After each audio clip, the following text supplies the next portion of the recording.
Okay na po. Si Hyacinth po, nilapit ko po kay Yorme Isko Moreno is yung sabihan ko po na kailangan po kasi palitan yung sa valvula niya sa puso. May nagka-heart failure na po kasi siya. And tinulong po, sinagot po ni Yorme po yung buong pain po sa Philippine Heart. Kaya sobrang thankful, di ko po, sorry po, mixed emotion kanina po kasi di ako makapagsalita ng ayos kay Yorme. Pero sobrang salamat po. Ayan, bali sinagot niya po yung... Ayan ma'am, ano po yung masasabi niyo sa ganitong programa po ng ating mayor? Sobrang help po. Sana po mabuhay pa po siya ng matagal at hindi po matapos yung termino po niya. I mean, pwede umubuhay po siya ng po para po hindi po matapos yung programa po niya. Salamat. Ayan ma'am, ano po yung masasabi niyo sa ganitong programa? Okay na ma'am. Sobrang helpful po sa, lalo na sa mga Pilipino po na wala pong kapasidad na bayaran yung ganung lagang bill. Thank you po.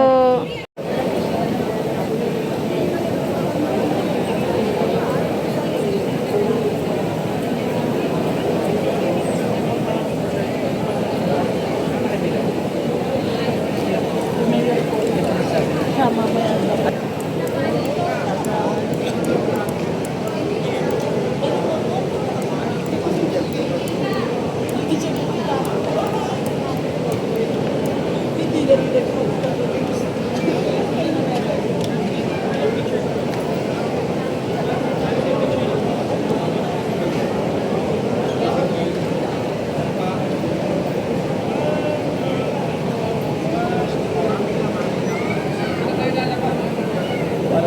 Parang pinagsama kayo sa preposition tapos Okay. Namingi ko po kayo pinatulong abang sana ko na may sakit sa puso na para ma-operahan sana siya.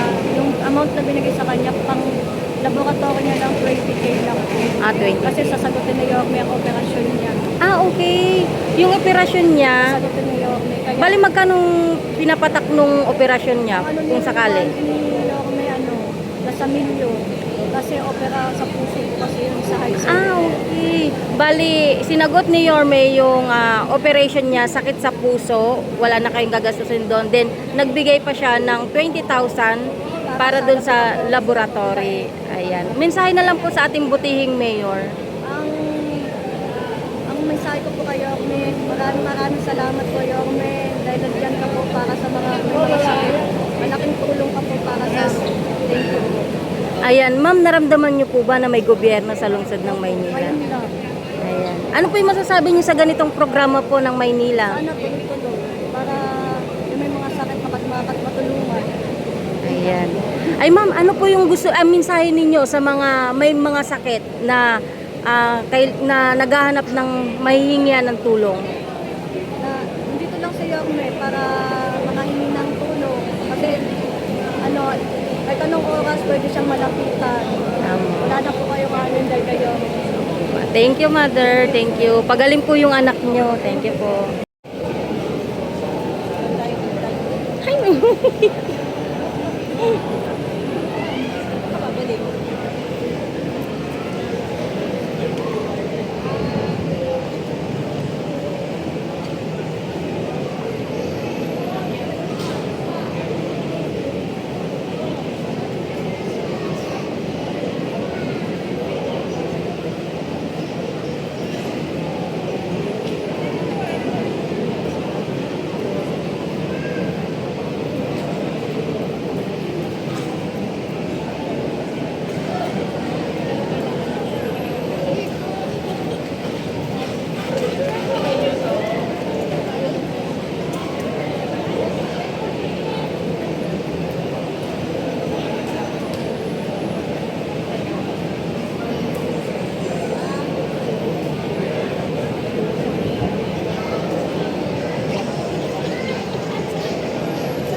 vloggers ni Yorme.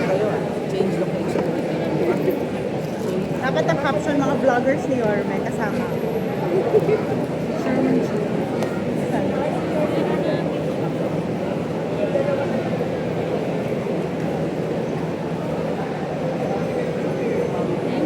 Behind the scenes.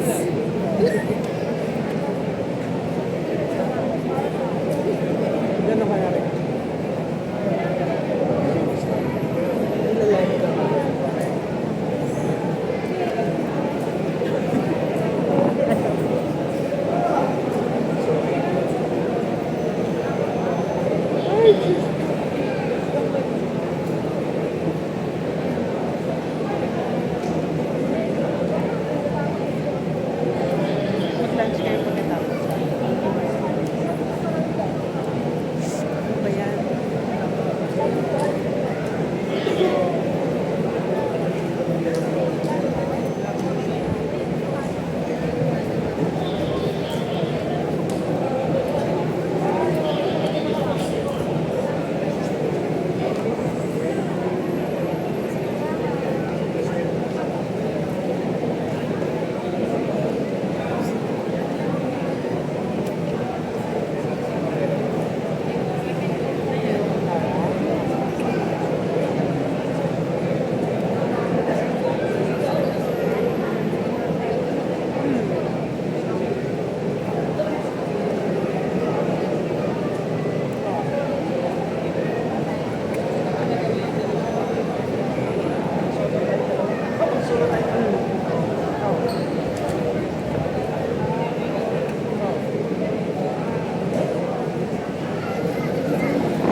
Hindi pa patay. Tulong para ayaw naman namin masyado maging greedy kasi di ba ang Umiiyak dami din din naman sila. nangangailangan ng tulong, so in-expect namin talaga hindi ganun kalaki yung ibibigay na sa totoo lang. Isasagutin niya yung 975,000 na open heart surgery ni Papa sa Philippine Heart Center. So wala na daw kami maging problema. Kaya ano talaga, praise God, tsaka sobrang salamat din kay Mayor Isko. Kasi hindi biro yung sagutin mo yung buong halaga na 975,000. Anong masasabi niyo sa programa ng Actually, sa totoo lang, nagpapasalamat talaga ako sa City of Manila, talagang number one. Kasi from the beginning, day one, hanggang sa Dad's Entertainment pa lang, sa totoo lang, nag-vice mayor, nag-mayor, nag-presidente si Mayor ko, sa totoo lang, all throughout ako, tsaka yung pamilya ko, sa totoo lang, kahit tingnan niyo pa yung Facebook page ko, sobrang all out ako kay Mayor Isko. So, sobrang pasalamat kami kasi hindi namin ini-expect ng gano'n. Number one talaga, City of Manila, salamat sa mga taxpayer, salamat sa mga tumutulong. Salamat kay Mayor Isko kasi si Mayor Isko yung alam mo, all throughout na binibigay ng tulong sa mga Manileño. And sa lahat ng staff, nagpapasalamat din kami kay Ma'am Tin kasi kung hindi dahil kay Ma'am Tin, hindi kami makakarating dito. Mahihirapan talaga kami. Ayun lang, thank you. Mensahe po sa ating Yorme. Thank you. Ay. Pasalamat saan? Sorry. Mensahe po sa ating butihing mayor. Actually, ipanagpipray ko everyday, kahit nung dati pa, pinagpipray ko talaga na sana humaba talaga, bigyan pagkalooban siya ng Diyos ng mahabang buhay, talaga seryoso kasi sobrang feeling ko nga parang ex-boyfriend ko siya, charot lang. Pero kasi ayun, sobrang grabe yung puso ko, all throughout talaga yung support ko. Actually, na-interview niya kami kanina. Sabi ko talaga, kinakabahan ako kasi first time ko siya makaharap na personal. So, ang ano ko talaga, ang message ko talaga sa kanya, nagpe-pray ako kay Lord na sana pahabain pa talaga ng Diyos ang buhay niya at ang pamilya niya kasi alam ko hindi lang naman siya yung tumutulong kundi pati buong pamilya niya. So yun lang. Okay. Ay, Tay. Bali si tatay po yung may sakit sa puso. Ano po yung nararamdaman mo ngayon, Tay? Kasi nabigyan ka ng tulong na ganito. Ay labis na nagaganap at natutuwa sapagkat ang aming punong lungsod ng Manila, si Mayor Isko Moreno, hindi ko makakalain na sasagutin ko niya yung buong gastusin sa Philippine Heart Center sa aking taga-bypass or open heart sa puso. Tapos puso po kung nagpapasalamat sa ating pong Panginoon, pangalawa sa ating pong punong lungsod ng Maynila at sa kanya pong pag-apply program at marami po siyang taong natutulungan. Sana po magpatuloy po ang kanyang programa para sa kanyang magiging successful ngayon po sa dati pang araw. Salamat po. Thank you po. Ayan, bali si tatay po yung may sakit sa puso at kailangan operahan ng heart center. Ayan, grabe. Buo silang pamilya na umiiyak po talaga kasi grabe yung tulong na ibinigay ni Mayor sa kanila. Ano po ba yung nilapit natin kay Mayor Isko Moreno? Para sa cardiac catheterization ng anak ko po. Kasi pinanganak ko siya ng kalahati lang yung puso. So, sa case niya po, kailangan niya pong i-cardiac catheterization. At humingi po kami ng tulong kayo may sa maaring bill niya sa darating na operation niya. Ayan, bali magkano po yung bill nung kung sakali Sa na? quotation niya po, nasa 6 to 700,000 po. Ang sabi naman po ni Yorme, siya na daw po bahala. Basta bibigay niya na po namin yung date kung kailan yung operasyon. Ayan, mensahe niyo po sa ating butihing Mayor na talagang tumutulong po sa atin. Ako'y lubos nagpapasalamat kay Yorme sa kanyang tulong. Naway marami pa siyang matulungan. God bless po. Ayan, ma'am, ano po yung masasabi niyo sa ganitong programa po ng Maynila?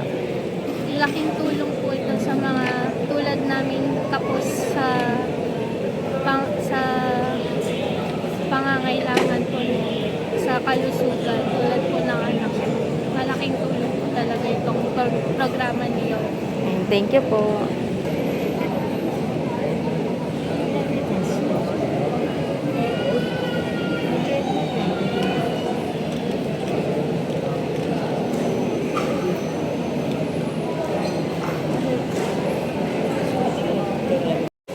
Hi ma'am, ano po yung inilapit niyo po sa ating butihing Mayor? Tungkol po sa pag-uri po ng chemotherapy po. Tapos yung mga iba pong nasa St. Luke's po kasi ako nagpapatigil pero charity. Sabi po ni Yorme, huwag na daw po ako mag-realize. Sasagutin niyo daw po yung papapagamot ko. Kung sakali po nga sagot ni Yorme yung pampagamot ninyo, magkano po yung halaga nun? Wala po siyang binanggit na halaga eh. Basta makikipag-coordinate daw po sila sa St. Luke's. Okay, makipag-coordinate. Ayun, mensahe na lang po sa ating butihing Mayor. Yorme, maraming salamat po. Kahit na madaming pagsubok po yung dinaanan ko para makarating sa inyo. Ang ganda po ng binigay niyo regalo para sa akin. Salamat po. Thank you rin po. Magpagaling ka, mama. Wait lang po, mama. Hi, ma'am. Ano po yung nilapit ninyo sa butihing Mayor? Hospital bill po ng asawa ko, tapos po yung mga doktor, lalaki pala ng bayad sa kanila, hindi po namin kaya. Mga senior na po kasi kami. Ayan. Bali, magkano po yung hospital bill ninyo? 104 po. Ayan. Ano po yung sabi ni Mayor? Punta daw po kami kay Ma'am Weng sa Monday po. Wala po na po. Ayan. Bali, sagot po ni Mayor pag ganun Wala po. na daw po problema. Yes. Ayan. Maraming Ay, ma'am, salamat. ano po yung mensahe niyo po sa ating Mayor? Napakabuti niya po. Siyang pinadala ni Lord para makatulog na. Ayan. Naramdaman niyo po ba, ma'am, na may gobyerno sa lungsod ng Maynila? Opo. Ngayon lang. Opo, ngayon lang. Ayan, kahit papaano na bunutan kayo ng tinik. Opo, pati yung doktor, piyata po, sinabi namin magkano. Napakabait po ng ating mayor, ma'am. Thank you po.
Yes.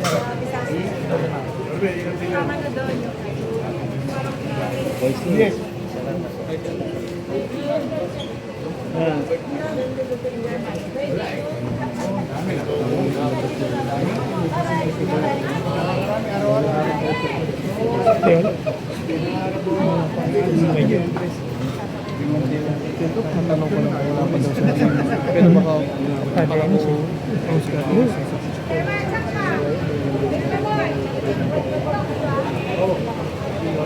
Wala na napipilayan. Ganda rin kalsada.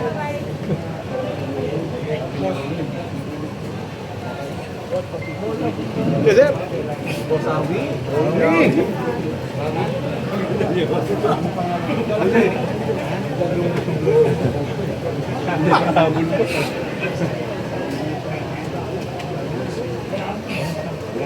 Boundary ko yung daya. Ito na, ayaw mo yung